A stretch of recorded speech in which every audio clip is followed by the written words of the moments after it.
Hello, everybody. My name's Will. Welcome to 37 Rides. Today, we're going to take a quick trip from Granite up to Indy Pass. Thanks for joining me last post for Aspen to Indy Pass. This was filmed all the same day, and this was the beginning of my actual ride. And we're starting in Granite, Colorado, just on the outside, going up the Arkansas River. The goal of this is we're just going to take a nice ride. And as I see beautiful vistas or something else, I grab some screenshots here and we're going to turn them into artistic pieces, akin to maybe somebody, who is a former master sergeant in the Air Force uh, and later became a painter on public television. So here we are coming up on Highway 82 and the turn to Indy Pass, coming off of Highway 24, and the shot coming from Collegiate Peaks Scenic Drive.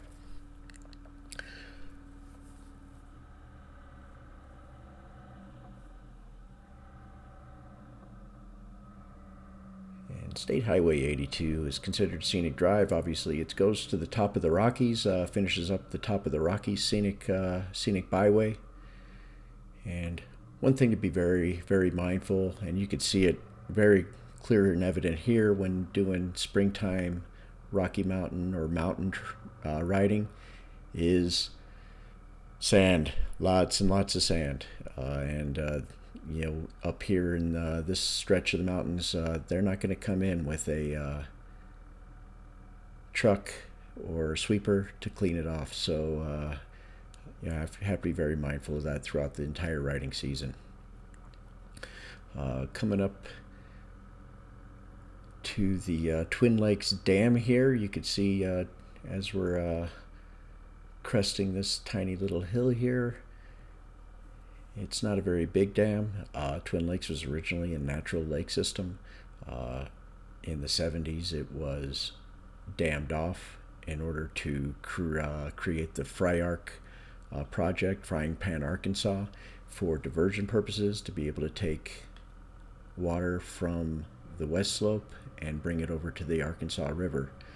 Uh, as we're riding along here over the Arkansas River, coming from the Twin Lakes Dam, to the right, we have our Panarch uh, home and subdevelopment, but the mountain straight in front of us to the right there, that's Mount Massive. So those of you who know Leadville area, Mount Massive is the mountain that just looms over Leadville. And then to the left of it is Mount Albert. Mount Albert's 14,440 feet above sea level, 14,442-ish, and it is the tallest mountain as in the Rocky Mountain chain. So enjoy our little drive here for a little bit alongside Twin Lakes.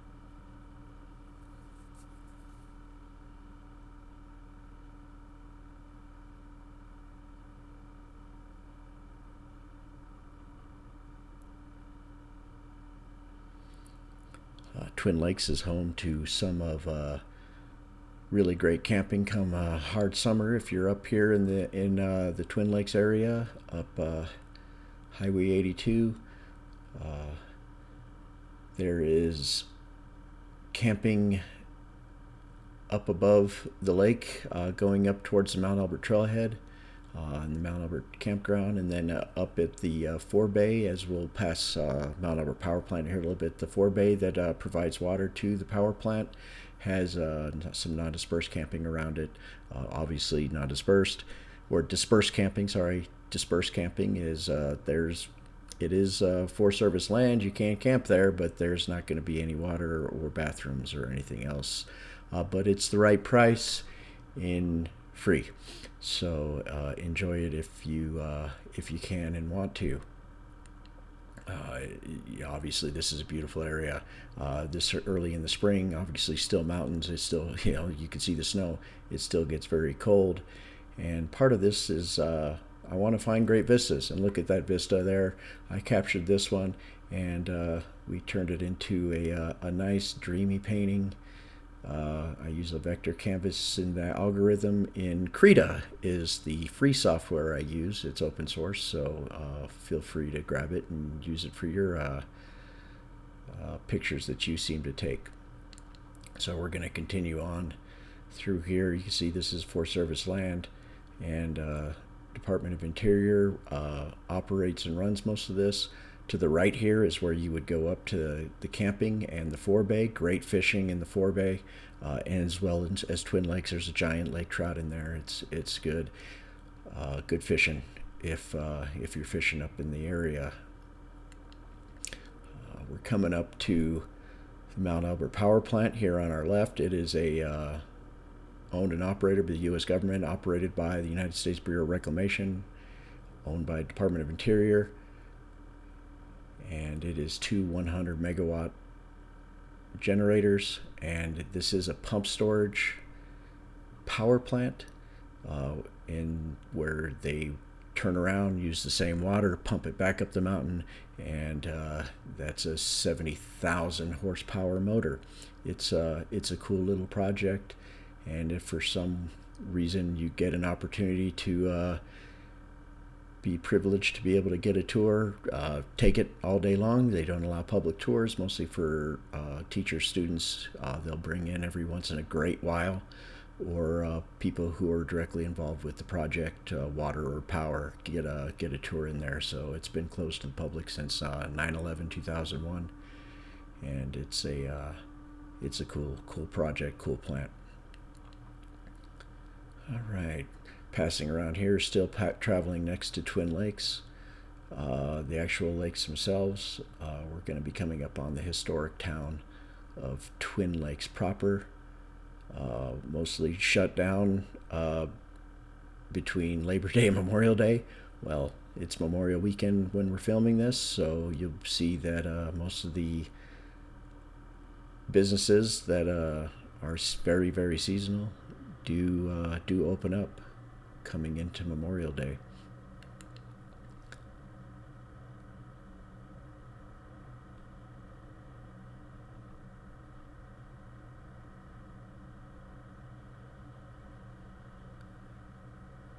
I grabbed another photo here and a screenshot and turned our entry into Twin Lakes, the Mount Albert on the right there, and the other mountains in front there. Nice little shot there going into Twin Lakes little town. So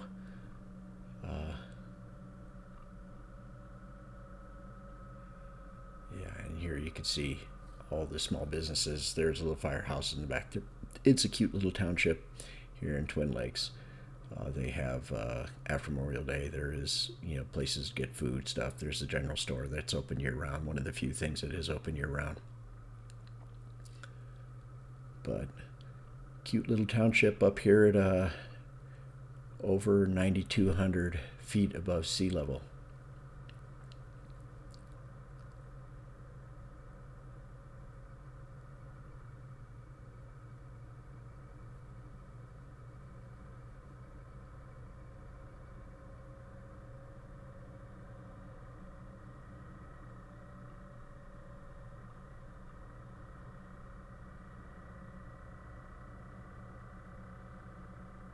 And once again, this is the culmination of the top of the Rockies scenic byway. Starts in I-70 around Avon and works its way through Leadville and turns on from Highway 24, where we turned on, and it ends in Aspen. So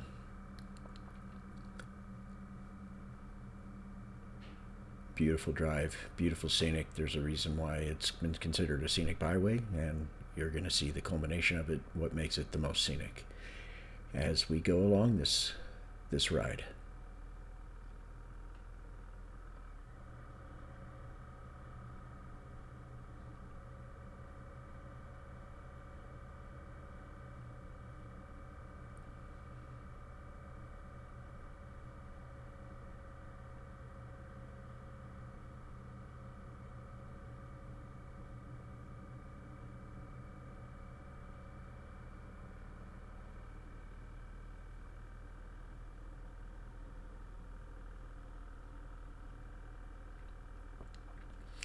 You really do have to love spring in the Rockies. You can see as we're coming up here, and as we've been riding this last little bit, the aspens are just starting to leave and starting to bloom. Um, as you know, and it's Memorial Day, so a lot of other places in the country, a lot of other places in lower altitudes and warmer areas have been leaved out, and now flowers are blooming, and people are gardening, and up here at this altitude, uh, we're just starting Memorial Day, just starting to get springtime, just starting to come in. You can see some of the trees here still haven't quite gotten to bloom yet, or gotten to leave yet. Sorry, and then some of the other bushes and flowers, or bushes and plants, trees, uh, are still bare. They're waiting. They're going to be popping out any moment now, but they're just starting springtime.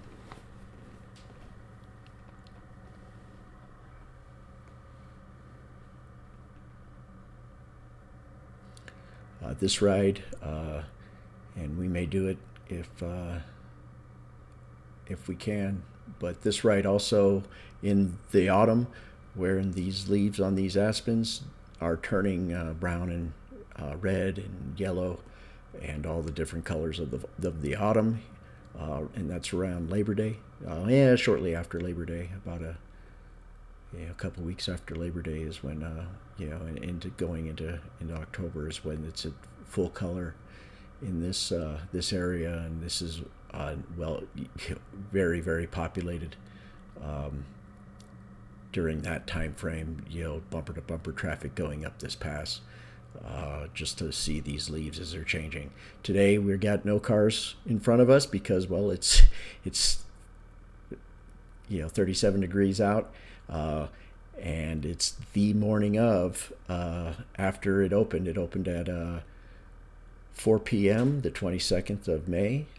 This is being filmed at 8 a.m. 8 a.m. on the 23rd. So this is opening morning of Independence Pass, and because of the cold, we're the only bike on the road, and because of the snow,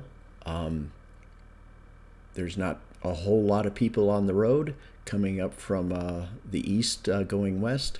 This time, you'll see, as the ride progresses, a lot of the folks from Aspen wanting to catch that last bit of snow at the peaks where we're going to be up over 12,000 feet. Getting in some cross country skiing. You'll see some snowboarders possibly as we ride by. And taking advantage before all the snow completely melts here in the next couple of months. But this morning on the 23rd, I really did get to enjoy a great mountain road with no traffic, and it will be the last time that this road has no traffic on it for several months.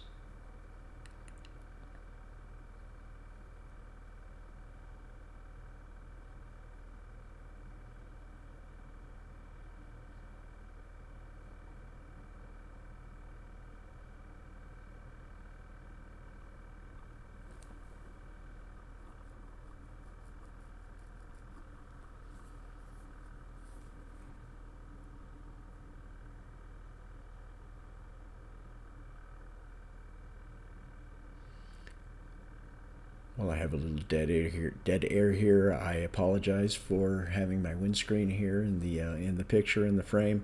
I'm sure everybody noticed it the last video, and if you're noticing it this video, I had it dialed in, but I didn't have the camera as tight as I thought it was. And when I turned it on in Granite, I did not stop to re-verify, and well, it just stayed just in the frame for the duration of our filming on the 23rd, what we had from Aspen, and now coming from the east side up Granite and Twin Lakes. I Before editing this, I did fix my rig, and that will not be the case. My bike does not vibrate this much. I don't know why. The windshield looks like it does. A lot of wind shear coming off there, but that vibration and wind shear to to that extent, vibration is not felt on the bike. It's moderately smooth ride.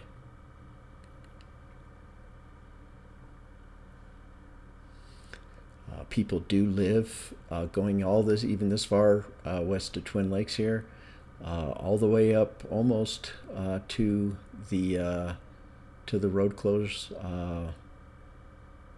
area coming up shortly.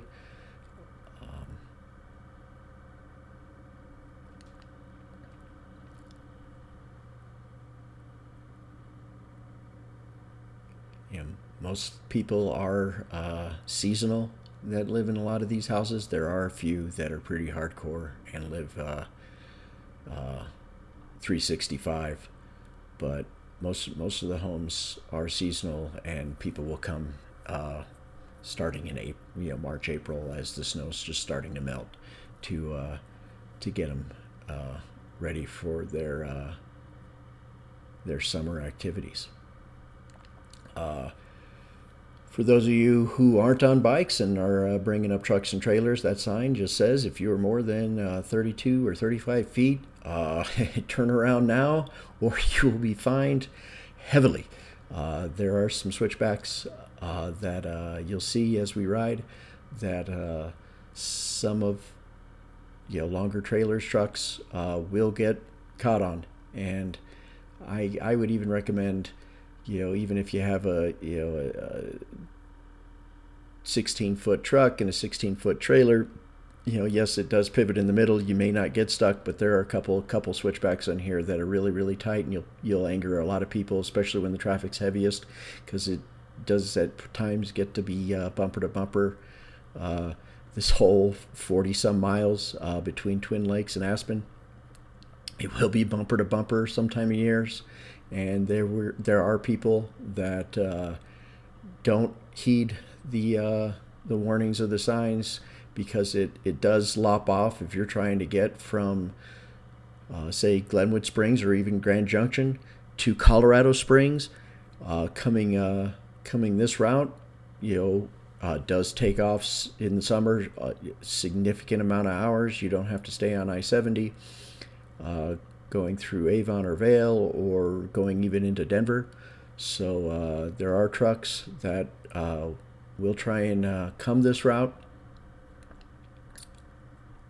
and get caught up, can't get around the switchbacks, and traffic will be backed up for hours upon hours. So just, if you're bringing up a trailer, I would suggest, if you're on the Twin Lakes side and you have a big trailer, take your car, take your bike, leave your trailer. And here is the where all the houses stop. This is where it starts strictly CDOT Forest Service, and then it goes over the pass from here. But yeah, unlatch your trailer, go up, do some hiking up at Indy Pass up here. Enjoy. Go over into Aspen, get some lunch, see some of the shops, come back, grab your trailer, and go. Or if you're on the Aspen side coming up, you do the same. It's not worth getting fined and getting your trailer stuck. So enjoy it for what it is, a seasonal road up to the top of the Rockies.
in the hard summer months, that little ride through that meadow there is absolutely gorgeous when everything's in bloom and everything is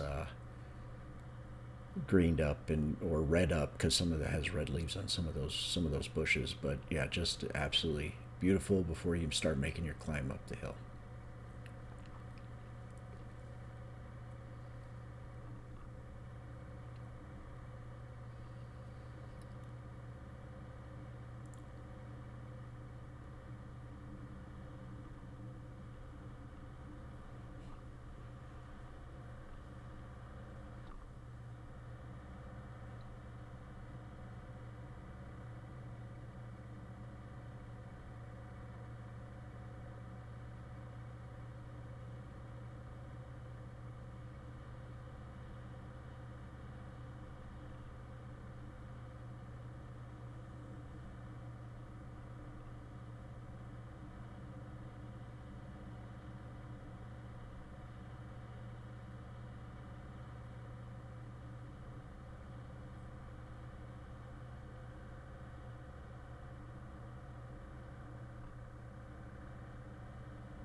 Coming up right here is another place. If you can get a spot in here down that road there, if you can get a spot, there's really good dispersed camping there.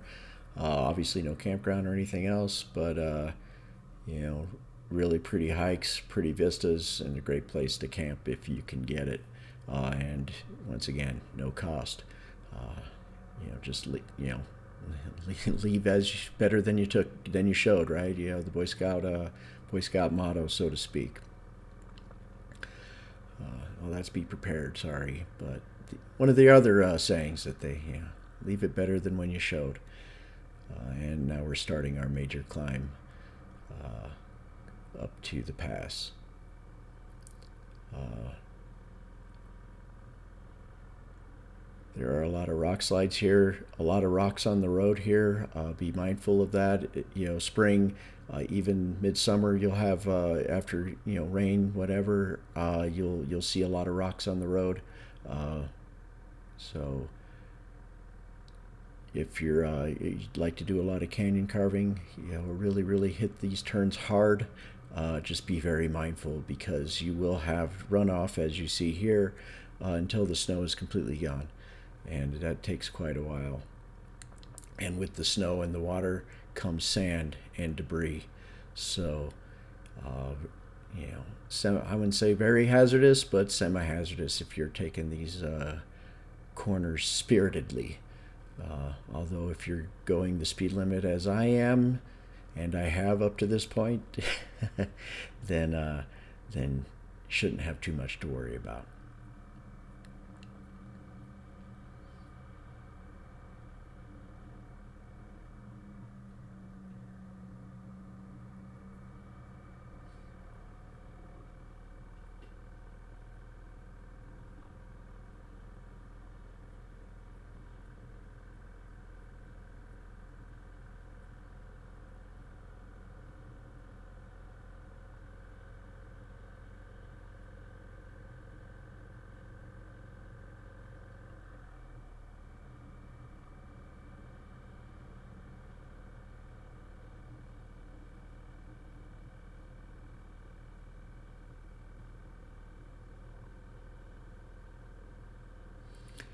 Colorado Department of Transportation was working, I wouldn't say tirelessly, but yeah, pretty hardcore on this pass. Their goal is to have it open Memorial Weekend every weekend. There was some snow and some pretty good storms over the last few weeks at the top there that made it a little harder to clear out. But you saw the front end loader as we were starting our ascent here. They've been actively cutting this pass and this road out for the last little while. What you're seeing here is the bottom of a makeshift ski lift, so to speak. A lot of people from the pass, they're going to be skiing down and meeting their friends or family members, whoever, right there, and their friends and family members are going to turn around, pull out right there, and take them right back to the top. And they're gonna do that as long as the snow is good. So you'll see that as we get to the top. A lot of vehicles up there, people prepping to make the descent. There's a lot of cross country areas up at the top here, because what you're seeing right now is intermittent snow. But what you'll be seeing once we reach the summit is significant more. We're moving, past 10,500 now. And here's another great picture to the right there. We had the valley that we just passed through and the mountain as we got there, and another algorithmic paint type setup I've done for you.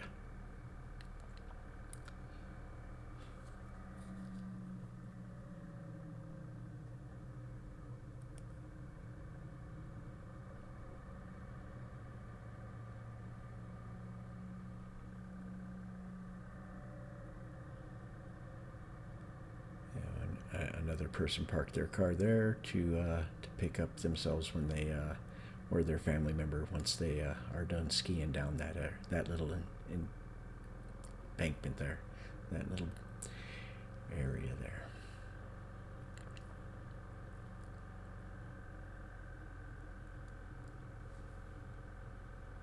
All right, I grabbed another screenshot here as we make this final turn here, and made like a dreamscape, I guess. Trying one more algorithmic painting for everybody before we take the last major turn going up to the pass.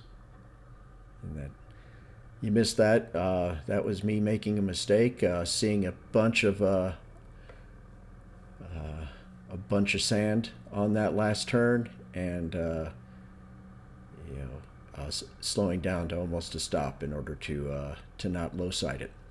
So, and you can see what CDOT is had to do, go through that much snow, 3-4 feet of snow. This is not plowed throughout the entirety of the winter. They've been doing this just the last month or so, plowing and digging this out in order for this to be open for this weekend, Memorial Weekend.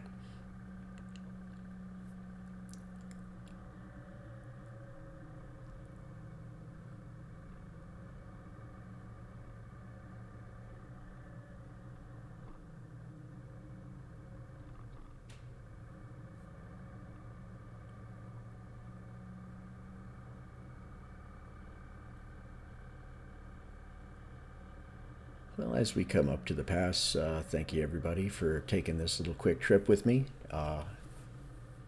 hopefully we can do more in the future and enjoy. If you get a chance to come up to Indy Pass at 12,095 feet, enjoy your time and keep the shiny side up.